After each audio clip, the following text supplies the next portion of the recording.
Hi, welcome back to Country Chick Brews. This video is about an experiment. We're experimenting. We're making beetroot wine, and I've never had it before. Obviously, I've never made it before, and there's conflicting reviews. Some people say it's really great, it's sweet, it's fruity, it's amazing. Some people say it's a little earthy and a little drier for their taste. So we'll be the judge for ourselves. So behind me, right here, in this pot, I have roughly 7 cups of water that I have been boiling my beets in. And like I said, it's about 3 pounds of beets. And they've been going at a hard boil for about 25 minutes. So what I'm going to do is grab the juice that I made last night and combine it with the juice I'm making now. Hang on.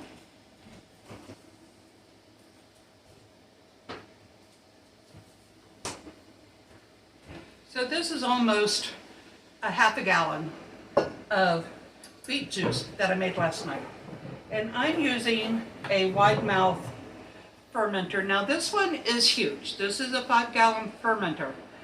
I'm not making 5 gallons. I'm only going to shoot for like 2 gallons. And but since I'm going to be adding the beets themselves to the fermenter, I'm using the wide mouth. And it's only going to stay in here a week or so. And then I'll pull out all the fruit, and then I can put it into smaller containers to eliminate most of that headspace. So for right now, we're adding it's about 3/4 of half a gallon. It's about 6 cups actually. So we're going to pour that in.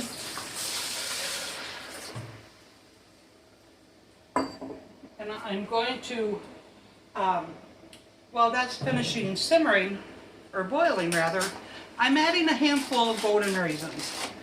I'm using golden raisins because I don't like the taste of regular raisins. Guess I should have opened them before I started the video, huh?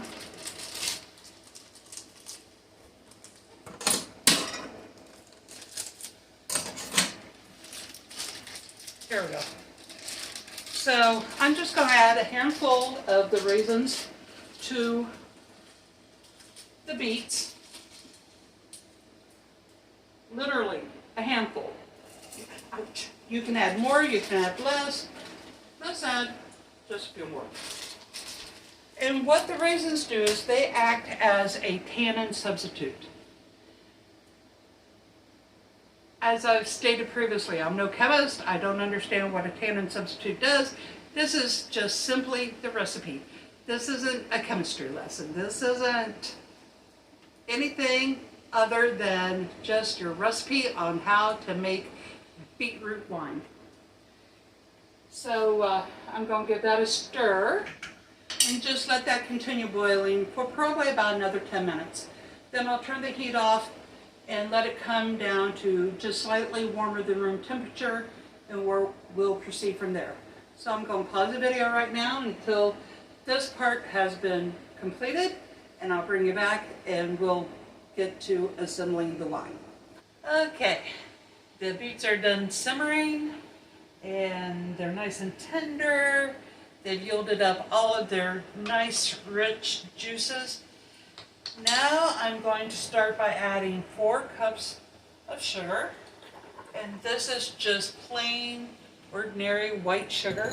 Get that stirred up.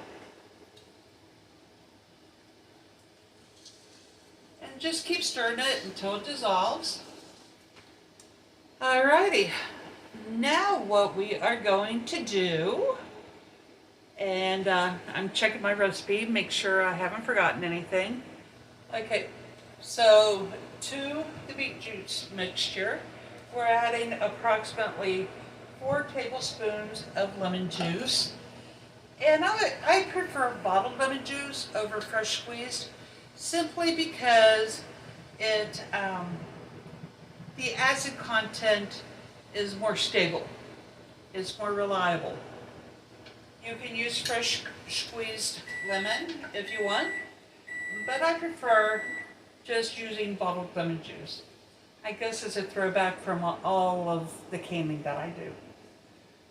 Okay, so we've got that mixed in. Mix it up.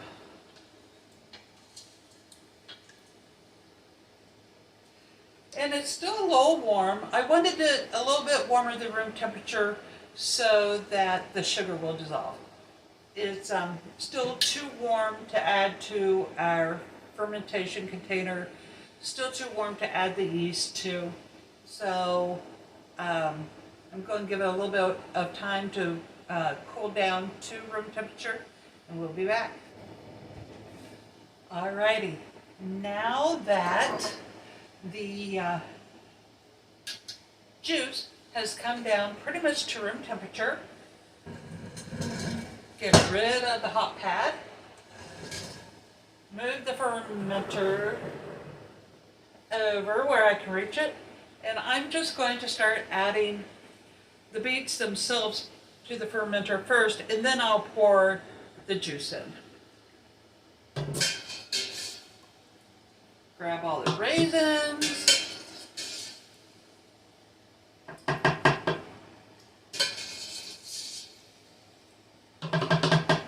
Alrighty. Now that we've done that, let's take our juice. Into the juice, I am going to add an added yeast nutrient, and this is called Fermaid O, Fermaid, and the letter O. And I am going to add about 1/2 tablespoon.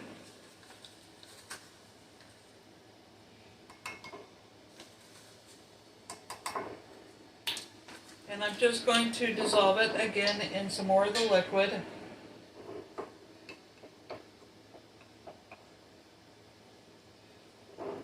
And this will just give the yeast a additional jump start toward doing its job. Mix that in.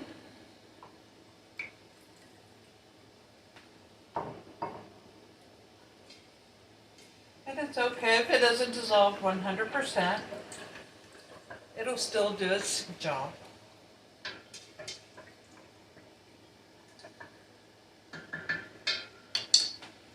And then we're going to take 1/2 teaspoon of peptic enzyme. And that's just going to help break down any additional pulp that may be left throughout the course of the fermentation process. We'll be taking the fruit out, the beets out, after about 7 to 10 days, but any residual beets that might be left in the bottom, that peptic enzyme will help break that down and help the yeast to continue just devouring the sugars.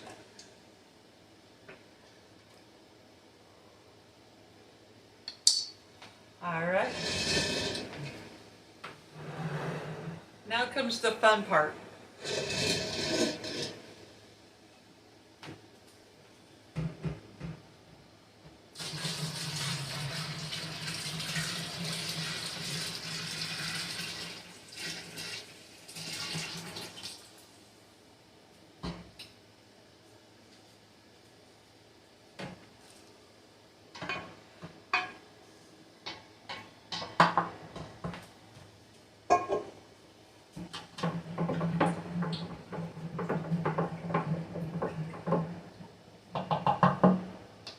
So we have roughly, I'm going to say almost 2.5 gallons of beet juice, which is pretty much perfect.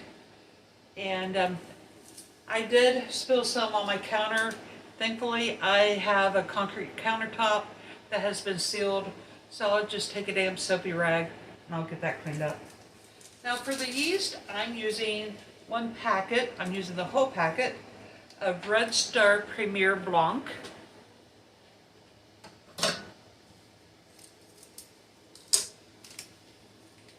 And just sprinkle that in.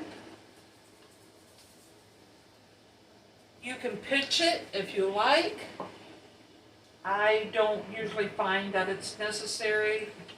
Just give it a little bit of a swirl. Put the lid on.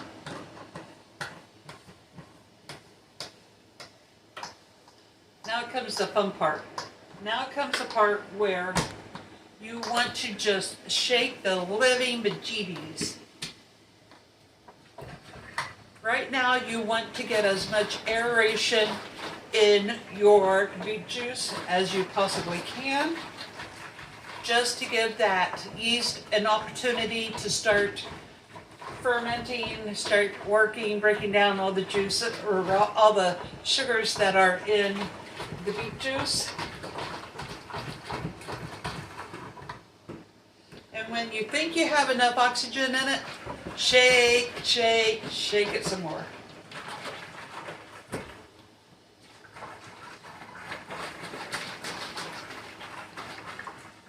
Alrighty, so now I'm going to take my airlock, and I had to create a hole in my jug because it obviously is not a natural fermenter. It is like a water jug, lemonade jug. So I had to put my own hole in there.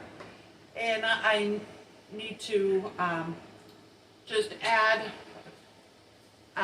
some of my sanitation fluid into my airlock, and we'll set it and forget it for 7 days. I'll check it, see where it stands as far as the gravity goes at that point, and if I need to adjust anything, I'll adjust it then. I'll take out the beets and continue from that point. So this is Country Chick Brews, and this is Beetroot Wine. We'll see you in about 7 to 10 days.